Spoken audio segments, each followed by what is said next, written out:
Welcome back to the Tournament Center. I'm Randy Buehler with Brian David Marshall, joined by Hall of Famer Zvi Mowshowitz. Zvi has been back on tour, and he's got another deck for us, renowned as one of the legendary deck builders of the game. What did you and your team cook up for Standard?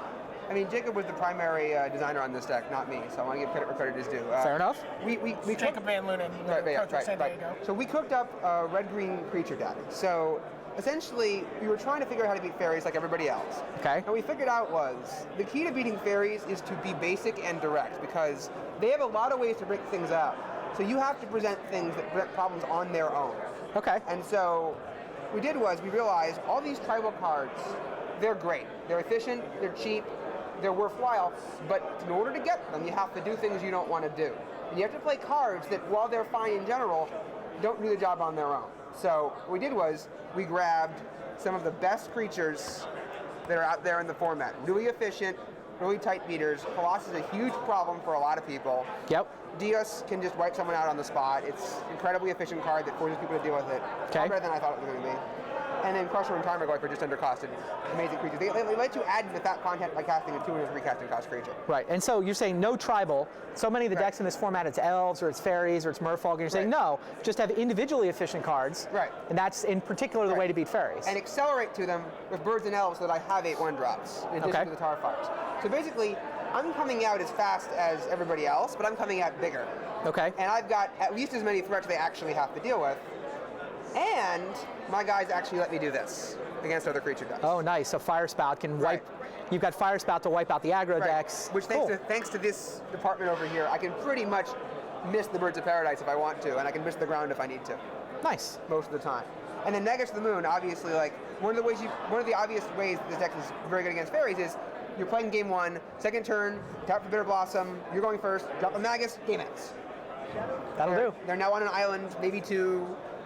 And they're just not going to compete. I got a turn 3 concession. I went turn 2 Magus to the Moon, turn 3 Chameleon Colossus. Guys staring at you, River of Tears, going, yeah, I'm not coming back from that. Nice. Like, I could theoretically dry out of this to make some game, but like the Colossus is just going to kill me at this point. I think one of the interesting developments in Standard recently has been the addition of Lash Out in a lot of these decks over Incinerate. Yeah. Sure. Jerry Thompson wrote an article where he talked about it. How many times do you point your Incinerate at your opponent's creature before you ever point it at your opponent? Yeah. Well, I mean, I would have pointed at my opponent last round, but by my opponent, I mean Garrick Wildspeaker. So last round you actually would have really liked to have had an Incinerate? Well, there was this point when, yes, I would have liked to have an Incinerate. I would have played the game completely differently if I'd had Incinerate. Okay. But unfortunately, I didn't have that option, so I had the Lash Out. So I was in this weird situation where there's 3 cards on Garrick, and he was being really aggressive, but I think he may have actually lost the game he lost and given me a chance in the other game that he won by trying for overrun, but this game it was causing a real problem. Okay. So. But now, would you do it differently? Would you think Lash Out's the right call for Lash the field? Out is absolutely the right call. Until last round, I have not seriously wanted to aim it at anybody's head, except for that one time when he was dead anyway. Interesting. Like every now and then you can say, oh, the guy's dead, but Lash Out is 4 creatures. And if you're going to incinerate a creature most of the time, you may as well get some collateral damage. Nothing's regenerating. Especially if you're like, this is some big collateral damage potentially, right? Nothing's regenerating. And the clashing is actually really good for you. Like Crash Crusher is a nice combination. And in general, nice. It's interesting that you would think decks that are really complex are the decks that benefit from Clash, but we found out in Limited and in Constructed that's not true. The decks that benefit from Clash are the ones that say, as long as I have my land and my spells, I'm okay. Because whatever the guy turns over, it's always like, well, I kind of need that. I'm not sure that's what I want right now. It's like you go into brainstorm tank mode. The beatdown decks just either I either need land or spells. I know how to do this. These decks are always, there's always going to be a missing piece on turn 4. Very cool. Right, and it's just 3 bonus damage that comes through a lot. And the thing I realized that made me really happy with it was every matchup where Lash Out wants to be Incinerate, game 2, neither one would be in the deck. Ah, nice. So there's no reason to play Incinerate in this deck. That makes sense. Right. Like I was actually a little nervous about playing, 7 burn spells, even global removal. Right. Like these 9 cards plus these that quote unquote aren't threats, and then potentially if Magus is dead, suddenly I'm down to 16. But it's a different age than the last time I played red-green. So it's actually fine.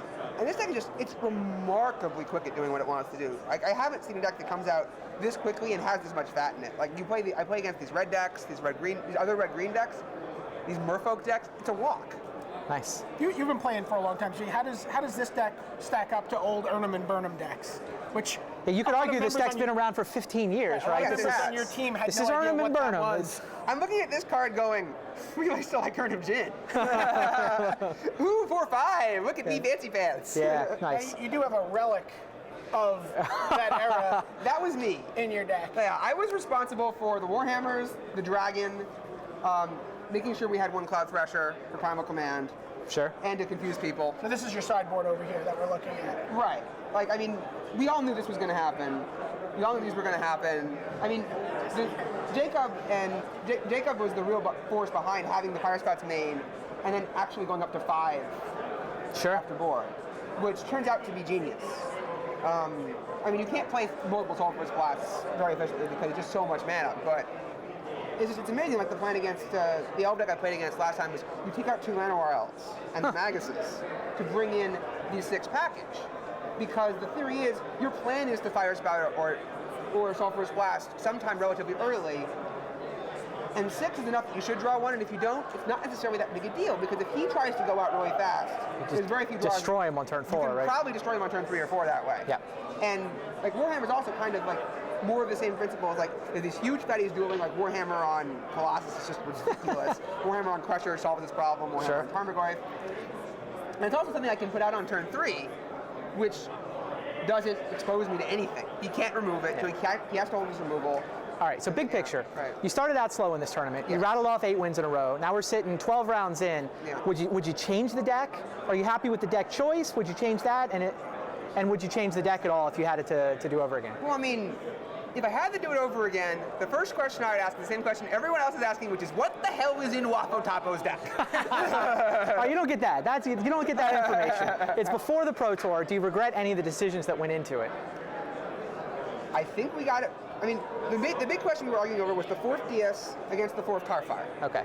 Because essentially, the way I see it is, against an unknown field, you want the DS. If you know exactly what's going on, you might want the Tarfire. Okay. I think if we had to play this over again, I'd want the Tarfire, but if we played next week, I want the DS anyway.